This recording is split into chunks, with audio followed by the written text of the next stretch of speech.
Hello student, स्वागत है आपका हमारे यूट्यूब चैनल पर। आज मैं आपके सामने एक नया वीडियो लेकर आया हूं कक्षा 10 से जुड़ा हुआ अध्याय 3। और अध्याय 3 का चैप्टर है दो चर वाले रैखिक समीकरण युग्म।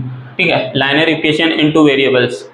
तो पहले बात तो समीकरण क्या होते हैं इनके बारे में आपने पहले की कक्षाओं में भी पढ़ा है। कक्षा 10 से पहले आपने कक्षा 7 से ही समीकरणों का अध्ययन करना शुरू कर दिया था, तो उनमें भी आपने सीखा होगा और कुछ बेसिक जानकारी आपके पास होगी ऑलरेडी आई थिंक। अगर नहीं भी है तो आप इस वीडियो को पूरा देखें तो आई श्योर कि आपको सब चीज़ें समझ में आएगी आसानी से।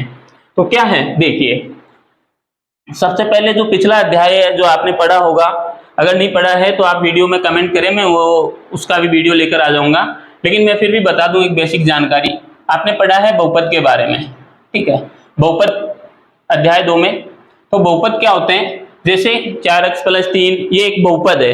ठीक है, 5x² + 4y + 9 ये एक बहुपद है। ठीक है, ऐसे ही हम कुछ भी रखें, जैसे ये एक बहुपद है इतना इतना, देखें अगर बराबर का चिन्ह नहीं लगा हुआ होता तो ये क्या होता है, एक बहुपद होता। और बहुपद में जैसे घातें होती है उसके आधार पर नामकरण दिया जाता है।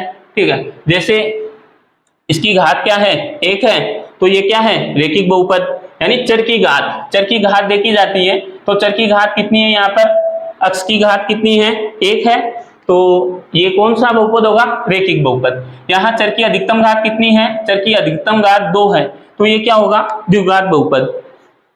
ऐसे ही अगर बहुपद को क्या होता है, अगर बराबर में कुछ दिया हुआ होता है, समीकरण क्या होते हैं, एक बराबर में होते हैं, दो पार्ट होते हैं समीकरण के, LHS और RHS, left hand side, right hand side, बायां पक्ष दायां पक्ष, ऐसे दो पक्ष होते हैं समीकरण के। ठीक है, तो बराबर में अगर कुछ दिया हुआ होता है, कुछ इक्वेशन या कुछ वैल्यू दी हुई होती है, तो वो क्या कहलाते हैं, समीकरण कहलाते हैं। पहली बात तो ये आपकी क्लियर हो जाती है। अब दो चर, तो मतलब जिनमें दो चर दिए हुए हों, जैसे यहाँ पर x, y और z, तो कितने चर हैं, ये 3 चर हो गए। तो ये 3 चरों वाला समीकरण, हम इस अध्याय में केवल 2 चरों वाले के बारे में अध्ययन करेंगे। तो जैसे कि मैं आपको उदाहरण दूं, जैसे x और y ये दिए हुए, तो ये 2 चर वाला समीकरण है, लेकिन ये द्विघाती समीकरण है। ठीक है, तो जिसमें 2 चर होते हैं उसे 2 चर वाला समीकरण बोलते हैं। अब रैखिक क्या होता है, रैखिक का मतलब होता है चर की अधिकतम घात 1 हो। चर की अधिकतम घात कितनी हो, 1 हो, तो वो क्या कहलाता है, रैखिक कहलाता है। समीकरण मैंने बता ही दिया। युग्म का मतलब होता है जोड़े, मतलब दो समीकरणों को एक साथ हल करना सीखेंगे, उन दो समीकरणों का एक कॉमन हल ज्ञात करना होगा हमें।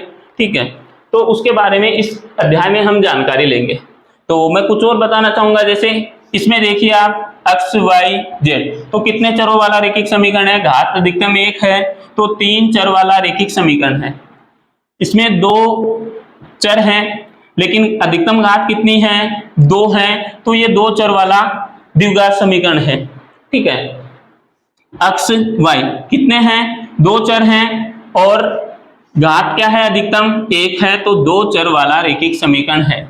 ये 2 चर वाले रैखिक समीकरण का एक क्या है, एग्जाम्पल है, जिनका हम इस अध्याय में हल करना सीखेंगे।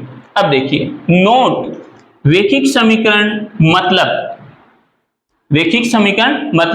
ऐसा समीकरण जिसमें चर की अधिकतम घात या पावर 1 हो, रैखिक समीकरण कहलाते हैं। याद रखिए, एग्जाम में छोटे छोटे क्वेश्चंस आते हैं, एग्जाम की दृष्टि से ये मोस्ट इंपोर्टेंट एक्सरसाइज है, जो कि काफी इजी एक्सरसाइज है और काफी अच्छे से नंबर आने वाले हैं। तो आप इसको ध्यान देकर समझे, एक एक नंबर के क्वेश्चन आजकल ज्यादा आते हैं और वो भी ऑब्जेक्टिव क्वेश्चंस आने लग गए हैं अब ज्यादातर। तो उनमें पूछा जा सकता है कि एक रैखिक समीकरण की अधिकतम घात कितनी होती है, 1, 0, 2, 3, तो आपका ऑप्शन होना चाहिए कौन सा सही, 1 वाला, 1। अब देखो, ये कुछ और उदाहरण मैंने दिए हैं रैखिक समीकरणों के, जैसे 2x 3y 6 x - y = 2, ये एक रैखिक समीकरण का उदाहरण है, ये भी एक रैखिक समीकरण का उदाहरण है।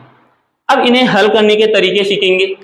तो आपकी किताब में हल करने के 3 मेथड दे रखे हैं और हम तीनों ही मेथड्स का अध्ययन करेंगे। तो देखो कौन कौन से मेथड दे रखे हैं, एक तो प्रतिस्थापन विधि, एक विलोपन विधि, ठीक है, और एक ग्राफीय विधि। इन तीनों ही विधियों से हम हल करना सीखेंगे 1 बाय 1, ठीक है। और कैसे हल किया जाता है, देखो ग्राफीय विधि क्या होती है, इसमें हमें x और y का मान मिलता है, ठीक है, कहाँ, ग्राफ में मिलता है, यानी दोनों रेखाएं जहां ग्राफ पर मिलती हैं वही हल हो जाता है, ठीक है। तो आप इसमें हल करने के 3 मेथड सीखेंगे। सबसे पहले मेथड जो हम सीखेंगे वो होगी ग्राफीय विधि। अगर एग्जाम में इससे रिलेटेड क्वेश्चंस आते हैं तो आपको एग्जाम में ग्राफ दिया जाएगा, बाकी आप नोटबुक में स्केल की सहायता से आसानी से बना सकते हैं। ग्राफीय विधि में आपको मैं बता दूं एक बार, देखो जो समीकरण होते हैं युग्म दिए हुए होंगे तो 2 समीकरण होंगे, उनका जो प्रतिरूप होगा वो कैसा होगा समीकरणों का, ये होता है a1 x plus b1 y plus c बराबर 0, ये इक्वेशन 1 यानी समीकरण नंबर 1। दूसरा समीकरण होगा a2 x plus b2 y plus c2 बराबर 0, इक्वेशन नंबर 2। ऐसे अपने पास समीकरण होंगे, ये समीकरणों का प्रतिरूप है, मतलब a और b जहां पर क्या है, a व b वास्तविक संख्याएं हैं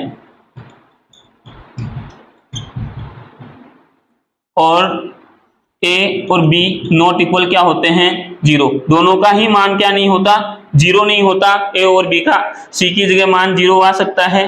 यहाँ c क्या है, अचर पद, ये क्या है, अचर पद। a1 क्या है, a क्या है, अक्ष का गुणांक, यानी अक्ष के साथ जो मान दिया हुआ होगा, जो अक्ष से गुणांक होगा वो a का मान होता है। अगर इस समीकरण में होगा तो वो a1 होगा, इसके लिए a2 होगा।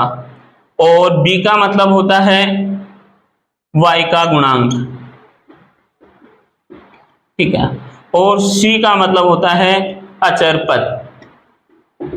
बाकी आज के लिए इतना ही इस वीडियो में। अगर वीडियो अच्छा लगे दिल में आपको तो नीचे कमेंट करें और मुझे बताएं कि वीडियो अच्छा लगा है और आप नेक्स्ट वीडियो चाहते हैं तो मैं आपके सामने इससे नेक्स्ट पार्ट जुड़ा हुआ लेकर आऊँगा बहुत ही जल्द। तब तक के लिए टाटा बाय बाय।